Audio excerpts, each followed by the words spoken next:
दुर्गेश यादव जी, गुजरात से। हरकेश के हरिवंश। महाराज जी, 84 लाख योनियां पूर्ण होने में कितना समय लगता है? कितनी योनियों कोई के बाद? कोई कोई इसका इसका कोई रिकॉर्ड नहीं है। ये भगवान की माया का खेल है। ऐसी ऐसी योनियां 10-10 हजार वर्ष, एक योनि में 10-10 हजार वर्ष। कब कहाँ कहाँ कहाँ किस योनि में, जैसे सर्प योनि, तो ये एक सर्प योनि हुई। अब सर्प योनि में कोबरा है, वो अजगर है, दुमहा है, कितनी क्वालिटी के सर्प हैं। तो अब मान लो अगर हमें सर्प योनि मिले तो लाखों वर्ष सर्प योनि में केवल भोगो। फिर इसके बाद और कितनी, अरे 84 लाख योनियां मोटी मोटी। एक योनि में कितने प्रकार के जीव, एक योनि में कितने प्रकार के जीव भैया।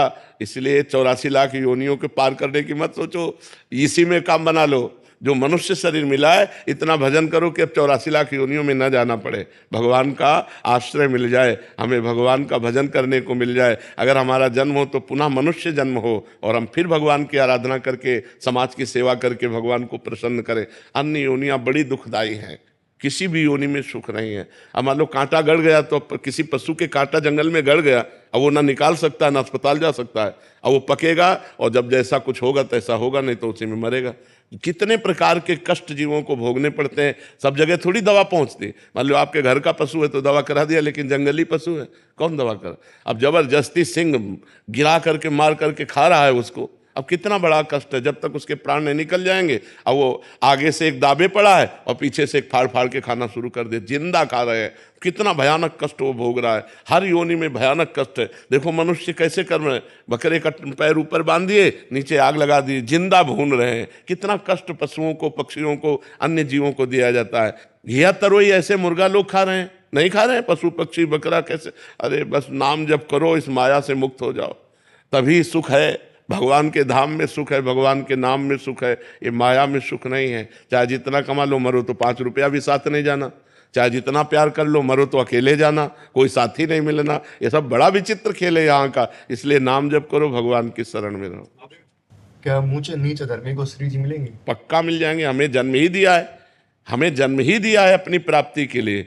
मनुष्य जन्म ही मिला है। मनुष्य जन्म मिलने का मतलब सर्टिफिकेट है हमारे पास कि हम भगवान को प्राप्त कर सकते हैं। कोई भी हो, पुरुष नपुंसक नारीवा जीव चराचर कोय, सर्व भाव भज कपट तज मोय परम प्रिय सोय। कोई भी हो भजन करके भगवान को प्राप्त कर सकता है।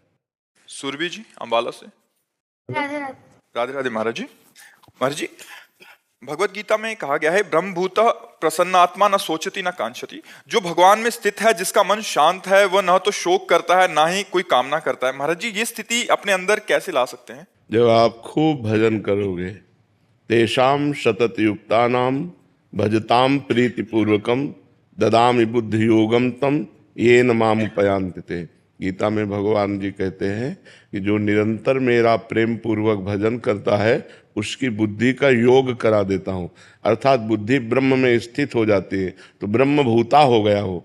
जो ब्रह्मभूत हो गया, वो प्रसन्न आत्मा न शोचति न कांक्षति समाः सर्वेषु भूतेषु मद भक्तिम लभते पराम। जो ब्रह्मभूत है वो प्रसन्न आत्मा होता है।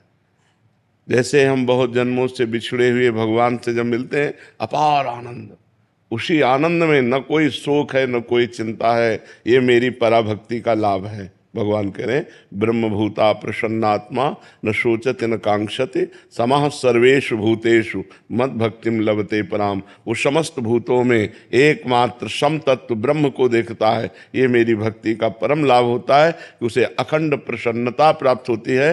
न कोई शोक, न कोई चिंता, न कोई भय, न कोई उद्विग्नता, अपार आनंद की प्राप्ति होती है। ये तभी होती है जब हम तेषाम सतत युक्तानाम भजताम प्रीति पूर्वकम, जो प्रेम पूर्वक सतत भगवान का भजन करता है, तो उसकी योग भगवान बुद्धि का करा देते हैं। अर्थात बुद्धि भगवान में स्थित हो जाती है, और जहाँ भगवान में स्थित हुई ब्रह्मभूत हो गया। वही ब्रह्मभूत होता है जिसकी बुद्धि परमात्मा में स्थित हो गई है।